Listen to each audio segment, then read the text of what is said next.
सामान्यपणे न्यायालयात आपली भूमिका मांडण्यासाठी फिर्यादी आणि आरोपी यांना वकील नेमण्याचा अधिकार असतो।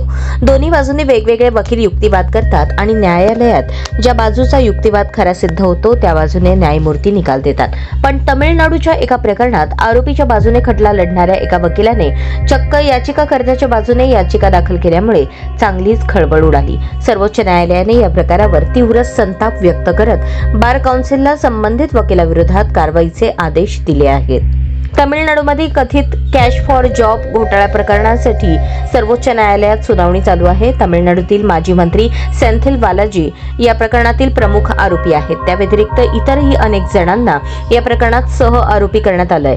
या प्रकरणावरून तमिळनाडूमध्ये मोठा राजकीय वाद चालू असून सेंथिल बालाजी यांना लक्ष केलं जात आहे।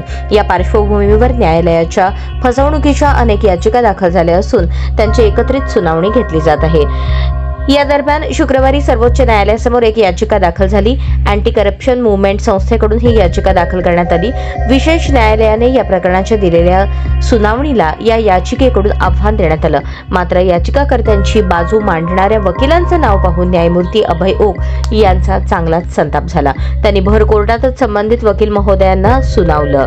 वकील एन सुब्रमण्यम यांनी ही याचिका दाखल केली होती, पण या प्रकरणातील आरोपी क्रमांक 18 तर्फे ही सुब्रमण्यम हेच युक्तिवाद करत होते। त्यावरून न्यायालयाने संबंधित वकिलांना चांगलंच फैलावर धरलं। सदर याचिका वकील एन सुब्रमण्यम यांनी सादर केली, पण आपणच आरोपी क्रमांक 18 तर्फे युक्तिवाद करत असल्याचंही त्यांनी मान्य केलं। पण ही याचिका सादर करणारे वकीलच आरोपीचीही बाजू मांडत असल्यामुळे सदर याचिकाच रद्द ठरते। त्यामुळे ही याचिका आम्ही फेटाळत आहोत।